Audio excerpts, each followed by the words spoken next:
Hello students, आप सबका स्वागत है मेरे यूट्यूब चैनल यूवी लर्न में। मैं हूं संदीप वर्मा और आज हम क्लास 6 साइंस का चैप्टर नंबर 11 जो है प्रकाश, छायाएं एवं परावर्तन, इसके प्रश्न उत्तर करेंगे।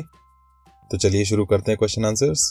तो यहाँ फर्स्ट क्वेश्चन है, नीचे दिए गए बॉक्सों के अक्षरों को पुनर्व्यवस्थित करके एक ऐसा वाक्य बनाइए जिससे हमें अपारदर्शी वस्तुओं के बारे में जानकारी मिलने में सहायता हो सके।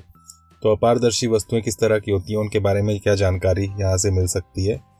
ये बॉक्स दिया हुआ है, इसमें अक्षर आगे पीछे हैं, इनको एडजस्ट करके सही तरीके से एक वाक्य बनाना है जिससे हमें अपारदर्शी वस्तुओं के बारे में पता चले। तो यहाँ पर आप साफ देख सकते हैं क्या बन रहा है, अपारदर्शी वस्तुएं छाया बनाती हैं। अपारदर्शी वस्तुएं छाया बनाती हैं। अपारदर्शी वस्तुएं क्या होती हैं आपको ये पता होना चाहिए। अपारदर्शी वस्तुएं वो हैं जिनके आर पार हम देख नहीं सकते, जिनके आर पार लाइट गुजर नहीं सकती। तो ऐसी वस्तुएं जो हैं वो छाया बनाती हैं क्योंकि लाइट को वो ब्लॉक कर लेती हैं, लाइट को अपने अंदर से जाने नहीं देती, तो इस वजह से उनकी छाया बनती है।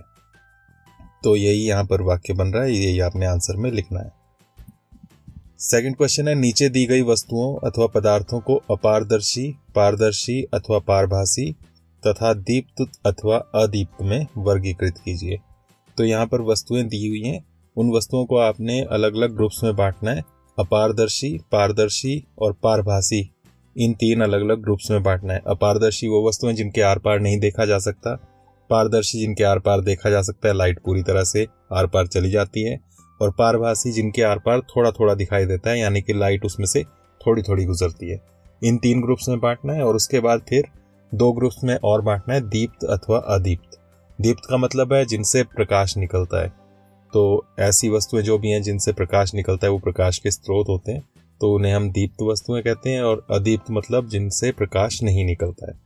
तो इस तरह से ग्रुप्स में बांटना है। किन वस्तुओं को बांटना है वो ये दी हुई हैं, वायु, हवा, जल यानी कि पानी, चट्टान का टुकड़ा, पत्थर का टुकड़ा, एल्यूमिनियम शीट, एल्यूमिनियम एक धातु होता है, उसकी एक शीट है, दर्पण यानी कि शीशा, लकड़ी का तख्ता, लकड़ी का एक बोर्ड है, पॉलीथीन शीट है, सीडी जो म्यूजिक सीडी या वीडियो सीडी होती थी वही सीडी यहाँ पर दी हुई है, ये धुआं, समतल कांच की शीट, कांच की शीट है जो खिड़कियों में लगती है, दरवाजों में लगती है, उस शीट की बात कर रहे हैं। कोहरा, लाल तप्त लोहे का टुकड़ा, लोहा ऐसा जिसको गर्म किया हुआ है, तप्त मतलब गर्म, और गर्म होके वो लाल हो गया है, तो उस लोहे के टुकड़े की बात कर रहे हैं। छाता, प्रकाशमान प्रतिदीप्त नलिका, प्रकाशमान प्रतिदीप्त नलिका का मतलब है ट्यूबलाइट जो घरों में हम यूज करते हैं।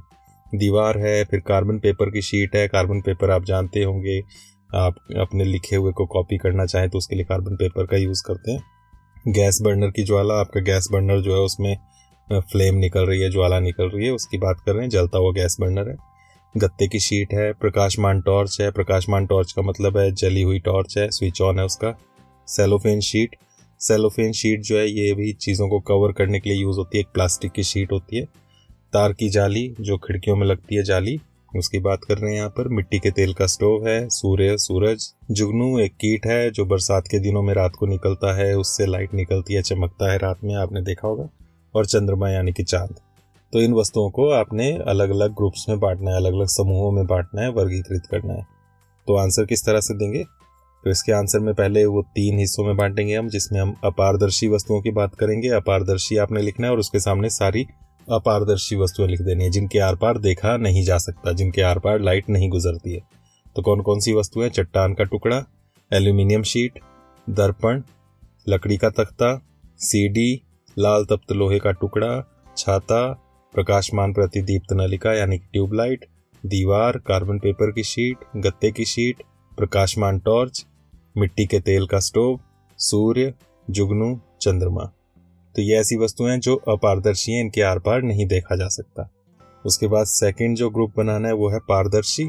तो पारदर्शी वस्तुएं वो हैं जिनके आर पार देखा जा सकता है, वायु, जल, समतल कांच की शीट और सेलोफेन शीट। सेलोफेन शीट मैंने आपको बताया प्लास्टिक की शीट होती है और इसको चीज़ों को कवर करने के लिए यूज़ करते हैं। तो ये भी एक पतला प्लास्टिक है जिसके आर पार देखा जा सकता है, इसलिए ये पारदर्शी है। तीसरा पारभासी। तो पारभासी जिनके आर पार थोड़ा थोड़ा दिखाई देता है, जैसे पॉलीथीन शीट, धुआं, कोहरा, गैस बर्नर की ज्वाला, तार की जाली, ये आ जाएंगे। इनके आर पार लाइट जाती है लेकिन पूरी तरह से नहीं जाती, इसलिए आर पार बिल्कुल क्लियर नजर नहीं आता है, थोड़ा नजर आता है। तो ये 3 ग्रुप्स हो गए। उसके बाद फिर हमें 2 ग्रुप्स में और बांटना है। उसमें पहला है दीप्त। दीप्त वस्तुएं वो है जिनसे लाइट निकलती है। तो इसमें कौन कौन से आएंगे? लाल तप्त लोहे का टुकड़ा, गर्म लोहे का टुकड़ा जो बिल्कुल लाल है, उससे लाल लाइट, रेड लाइट निकलती है, तो इसलिए वो दीप्त है। सेकेंड, प्रकाशमान प्रतिदीप्त नलिका, ट्यूबलाइट जो है वो ऑन की हुई है तो उसमें से लाइट आ रही है। गैस बर्नर की ज्वाला, गैस बर्नर जो जला हुआ है उसमें से लाइट आ रही है। प्रकाशमान टॉर्च, स्विच ऑन है टॉर्च का, उसमें से लाइट आती है। सूर्य और जुगनू, तो ये दीप्त है। और बाकी जितनी भी वस्तुएं बची वो अदीप्त हैं। वायु, जल, चट्टान का टुकड़ा, एल्यूमिनियम शीट, दर्पण, लकड़ी का तख्ता, पॉलीथीन शीट, सीडी, धुआं, समतल कांच की शीट, कोहरा, छाता, दीवार, कार्बन पेपर की शीट, गत्ते की शीट, सेलोफेन शीट, तार की जाली, मिट्टी के तेल का स्टोव और चंद्रमा। यहाँ ध्यान देना, मिट्टी के तेल का स्टोव जो है ये भी अदीप्त है, क्योंकि यहाँ भी उसके ज्वाला की बात नहीं की है। उसमें हमने ये नहीं बताया कि वो उसको जलाया हुआ है, तो इसलिए सिर्फ तेल के स्टोव की बात की है। वो लोहे का है, उससे कोई लाइट नहीं आ रही है, इसलिए अदीप्त में रखा है। अगर इसे उसी तरह से बोला होता, जैसे गैस बर्नर की ज्वाला कहा था, वैसे कहा होता मिट्टी के तेल के स्टोव की ज्वाला, तो वो दीप्त होनी थी। लेकिन यहाँ पर जल नहीं रहा है तो इसलिए ये अदीप्त है। और उसके बाद लास्ट जो चंद्रमा है, इसका भी आपने ध्यान रखना है। चंद्रमा हमें लगता है कि वहां से लाइट आ रही है, लेकिन एक्चुअल में चांद की अपनी कोई लाइट, अपना कोई प्रकाश नहीं होता है। उस पर सूर्य का प्रकाश, सूरज का प्रकाश पड़ता है और वही प्रकाश परावर्तित होकर, रिफ्लेक्ट होकर हम तक पहुंचता है। तो चांद का अपना कोई प्रकाश नहीं है, इसलिए अदीप्त है। इसके बाद थर्ड क्वेश्चन है, क्या आप ऐसी आकृति बनाने के बारे में सोच सकते हैं जो एक ढंग से रखे जाने पर वृत्ताकार छाया बनाए तथा दूसरे ढंग से रखे जाने पर आयताकार छाया बनाए? तो इसमें आपको एक ऐसी आकृति के बारे में बताना है जिसको आप एक ढंग से रखें लाइट के सामने तो उससे छाया अलग शेप की बने। कैसी शेप की? वृत्ताकार, सर्कल के शेप की, गोल आकृति की छाया बने। और दूसरे ढंग से किसी और तरीके से उसको रखें, घुमा के रखें या अलग तरीके से रखें, तो उसकी छाया आयताकार बने, रेक्टेंगल, एक बॉक्स के शेप की छाया बने।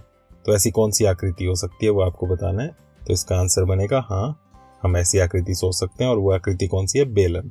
हाँ, बेलन एक ढंग से रखे जाने पर वृत्ताकार छाया बनाता है तथा दूसरे ढंग से रखे जाने पर आयताकार छाया बनाता है।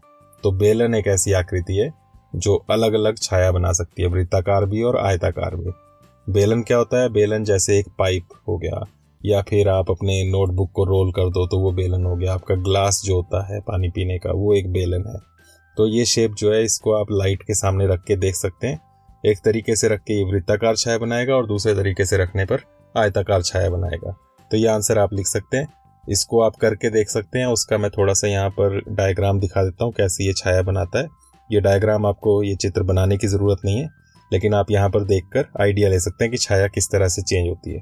तो इसके लिए एक आपको लाइट का सोर्स चाहिए जहाँ से लाइट आएगी। तो यहाँ पर मैं बल्ब दिखा रहा हूँ, आप भी घर में सनलाइट में, सूरज की लाइट में कर सकते हैं, या फिर घर के अंदर आप अपना बल्ब स्विच ऑन करके इसको कर सकते हैं।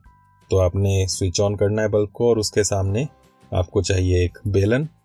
बेलन के लिए आप कोई ग्लास ले सकते हैं, या आपने किसी पेपर को रोल करके आप बेलन की शेप बना सकते हैं, या कोई पाइप हो उसको ले सकते हैं आप। और सामने आपको छाया बनाने के लिए दीवार या कोई पर्दा चाहिए।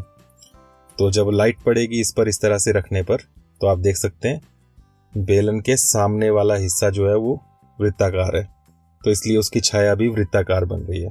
तो जब बेलन को आप इस तरह से लेटा के रखें तो सामने छाया वृत्ताकार बनेगी। लेकिन इसी बेलन को आप सीधा खड़ा करके रखें तो इसकी छाया आयताकार बनेगी। तो इसलिए क्वेश्चन में हमने लिखा कि जब इसको एक ढंग से रखें तो ये वृत्ताकार छाया बनाता है और दूसरे ढंग से रखें तो आयताकार छाया बनाता है। तो ये चित्र बनाना नहीं है, लेकिन यहाँ से आप आइडिया ले सकते हैं कि छाया किस तरह से बनेगी और इसको प्रैक्टिकली आप करके देख सकते हैं। इसके बाद लास्ट क्वेश्चन है, किसी अंधेरे कमरे में यदि आप अपने चेहरे के सामने कोई दर्पण रखें तो क्या आप दर्पण में अपना परावर्तन देखेंगे? परावर्तन मतलब अपना चेहरा देख पाएंगे कि नहीं। तो अंधेरा कमरा है, सामने आप शीशे के अंदर दर्पण जो होता है, मिरर जिसमें आप अपना चेहरा देखते हैं, उसमें चेहरा देखने की कोशिश कर रहे हैं, आपको दिखेगा कि नहीं दिखेगा? तो साफ आपको पता है कि अंधेरा कमरा है इसलिए नहीं दिखेगा। उसी को आपने यहाँ पर आंसर में देना है। कारण में ये लिखना पड़ेगा क्योंकि अंधेरा कमरा है, वहाँ कोई लाइट ही नहीं है और देखने के लिए हमें लाइट की ज़रूरत होती है, प्रकाश की ज़रूरत होती है। तो आंसर में आप लिखेंगे देखने के लिए प्रकाश की आवश्यकता होती है। क्योंकि कमरे में प्रकाश नहीं है इसलिए हम दर्पण में अपना परावर्तन नहीं देख पाएंगे। तो देखने के लिए प्रकाश की ज़रूरत होती है, कमरे में प्रकाश नहीं है और इसलिए दर्पण में हम अपना परावर्तन यानी कि अपना चेहरा नहीं देख पाएंगे। तो इस तरह से आपने ये आंसर देना है। बस इतने से यहाँ पर क्वेश्चन आंसर्स थे, इनको आप नोट करें, अच्छे से अंडरस्टैंड करें, लर्न करें। और आज के लिए इतना ही। Thank you. नेक्स्ट वीडियो में हम नेक्स्ट चैप्टर की बात करेंगे। और साथ में ये वीडियो अगर आपको अच्छी लगी हो तो इसे लाइक करें, साथ में अपने फ्रेंड्स के साथ, अपने क्लासमेट्स के साथ इसे शेयर करें। साथ में मेरे चैनल को ज़रूर सब्सक्राइब करें ताकि अगली वीडियो जब भी मैं आपके लिए डालूं तो उसकी नोटिफिकेशन आपको मिल जाए। Thank you. नेक्स्ट वीडियो में मिलते हैं।